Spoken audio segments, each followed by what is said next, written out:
we're at a point now where I feel like they're not even trying to hide it anymore. Like, Mm-hmm. they don't want the ACC involved, really. And of course, you've got, all of this goes back to Texas and Oklahoma leaving the Big 12. That was the end of everything. And certain people were very involved in that are also involved with the playoff committee, etc. Anyway, here's our poll, Mac. Virginia's at 14, Louisville at 15, Georgia Tech 17, Miami 18, Pitt 24. Pitt. That's a positive. We talked about how Pitt was going to be ranked. Mac, what were your initial thoughts, my friend?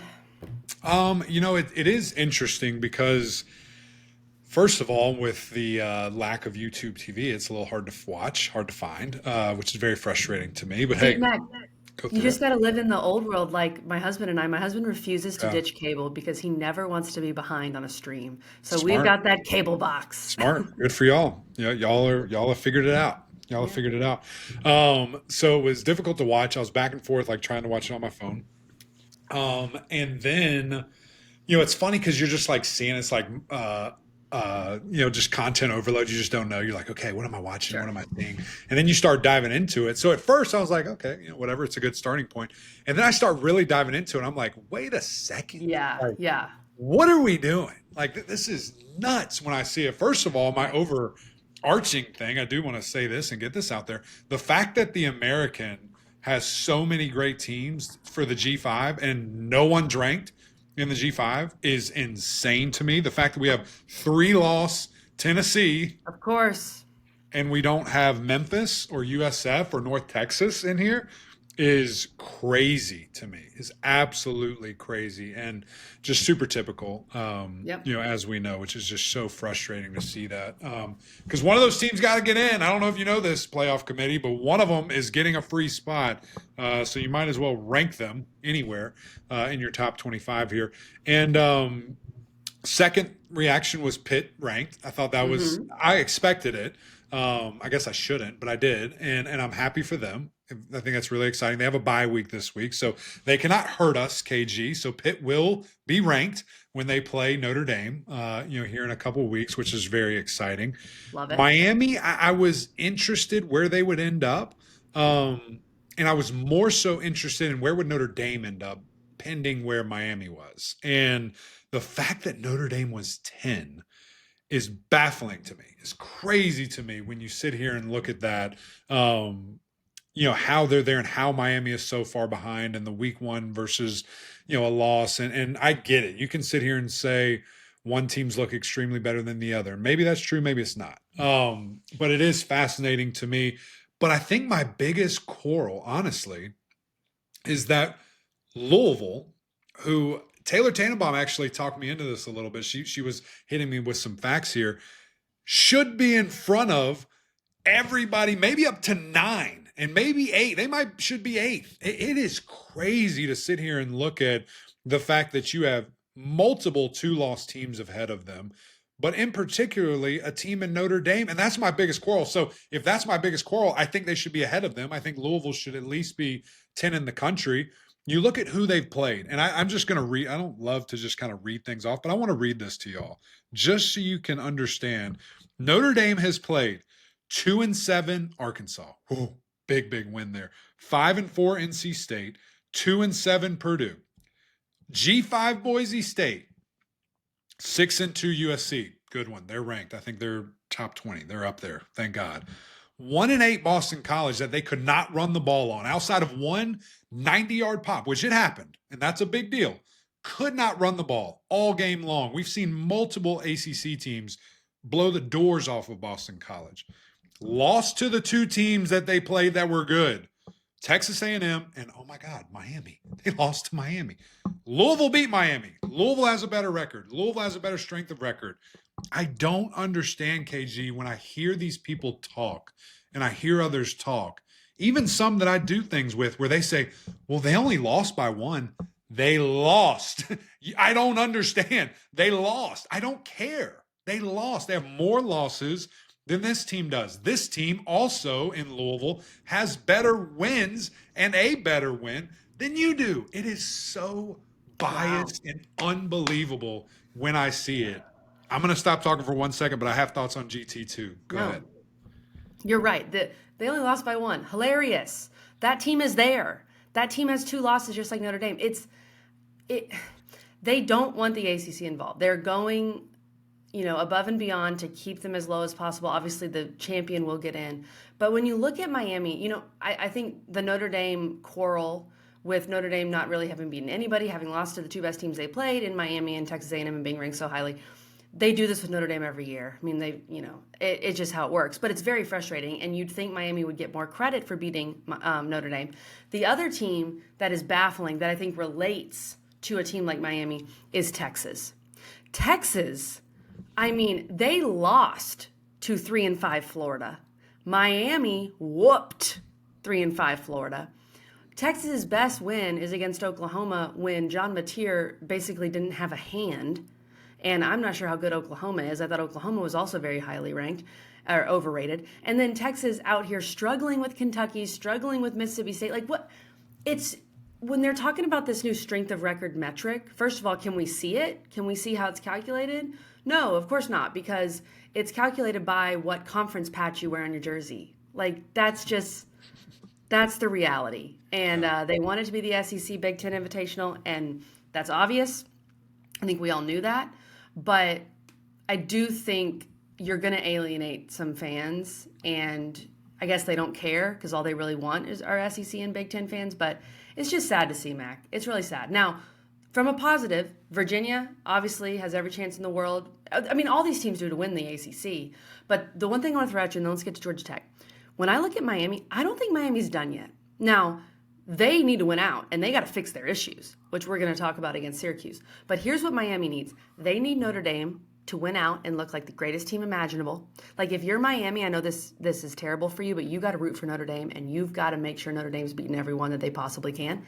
The other thing I think you want, if you're Miami, you want Louisville to win the league. I think if Louisville wins the league, Louisville wins out, they win the ACC, you finish 10-2, and you lost on the road to SMU, of course, and you lost to the ACC champion, and you beat Notre Dame, you have a true shot of getting it.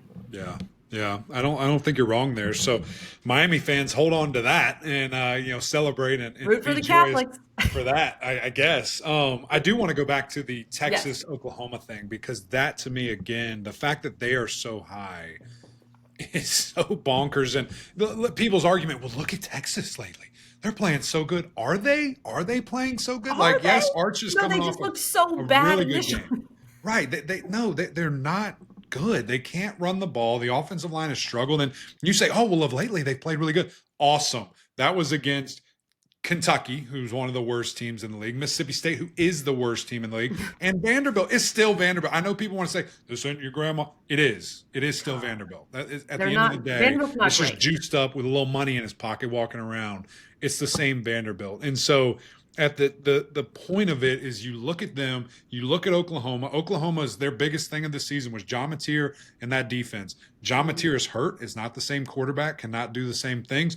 That defense has given up huge plays as of recently. Those two teams have no business being in the top 12. And the funny part of it is, even though they are in the top 12, they're out of the playoff as it is today, because if it stopped right now, they're replaced by the group of 5 and the ACC. And that to me is funny, but it's annoying, because why set the precedence of that? Why put those ACC teams behind when you know you're not even getting in? So it's such a just bonkers thing, KG, to me. And it was funny. You hear the chairman's statement, and he's talking about the top 3. And he's saying, we watch these games and we see these coaches. We've got 3 coaches on our staff. They watch these guys. And I have no doubt about it that they watch the top 3 teams. But when you sit here at Georgia Tech in a press conference after you're on TV and you say that NC State whipped them on both sides of the ball, do you know how stupid you sound? You're an idiot. Haynes King had 500 yards of all combined yards. Like, What are you talking about? What do you mean? And so, yeah, I'm frustrated about it. I'm frustrated about it. I think it's ridiculous. I think it's time after time. And I think obviously I'm going to be pissed about the ACC stuff, but the fact that you have a 3-loss Tennessee team and no group of 5 who is in this playoff, like it'd be one thing if they weren't and whatever. Okay, great. but they're in it. And the fact that there's great opportunity, great options to rank is just it's just baffling to me. But that's So all, Mac. here we That's all. go, year in and year out. That's what Yeah, we do. that's the self-fulfilling prophecy of it all. If you Yeah, rank Tennessee, then Oklahoma's got a good right, win. Like, you know what right. I mean? It's all that way. I also think Miami. Now, you're torn here if you're Miami, but you don't necessarily want Pitt to beat Notre Dame, Yeah, but you want Pitt to be ranked when you play them. So right. you want Pitt to play Notre Dame close, I guess. But I think overall, if you're Miami, you want Notre Dame to win out, and you need Louisville to win the league. And then I Yeah, do think you have a shot because crazy things can happen. Like, right. there's nothing that is less important than the playoff poll on November 4th. Sure. So, and Sure. I do it think it does. sets a standard though. Like it I does. agree. Pole position is I agree important. with that. Yeah, And that's why I think I get so frustrated. And you that's guys true. saw it on Monday, Sunday night, whenever you watched it, why I get so mad when the ACC doesn't, because I know you're not getting the benefit of the doubt. I Yeah, can sit never. here and KG can sit here and on the huddle and whatever else you might watch that is relatively affiliated with the ACC, we can all scream, kick, and cry as much as we've done for 6 years. And it's not going to change until you win the games on the field. And even the I don't know what to call him. The chairman of this thing literally said in a quote, they have not impressed with their out of conference winning. And it's just like, I know that. I know. Yeah. And so it is frustrating. And I'll throw one more comparison and we can move on if you want to. I have a problem with Oregon too. I thought Oregon Yes. would fall a little bit, but when I look at them and I look at their strength of schedule and who they've played and how close some of these games have been played, the fact that they got blown out by double digits by Indiana, At they have home. no ranked wins.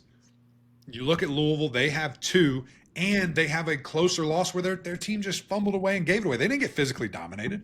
Virginia had to have two defensive scores to win that game. And so that's what's so baffling to me is the lack of respect for Louisville, for the ACC, for Miami, for like all these guys. It's just I don't know. It's concerning. And I would say Well, just win, and maybe that is the case for at least one of y'all. That's one of your teams to get in. But at the end of the day, we've seen it manipulated where they're not in. So I don't know. It's yeah. going to be very interesting. I would be very curious to see if Louisville had beaten Virginia, where they would even be as an undefeated Right, probably 12 Louisville. behind a couple of two-loss teams. And it So is unfortunate that the ACC did win non-conference games, but then those teams have stumbled. So Virginia and Louisville, their non-conference schedules were trash. right, So that's the problem. And then you've gone on to win. And I know Louisville fans, they talk about how they had Indiana scheduled and then that got moved. So I totally get that. yeah, But then you have Miami with their non-conference wins, Florida State with their non-conference wins, and they just fall apart in ACC play. So, of course, like you always say, Mac, the ACC cannot have nice things.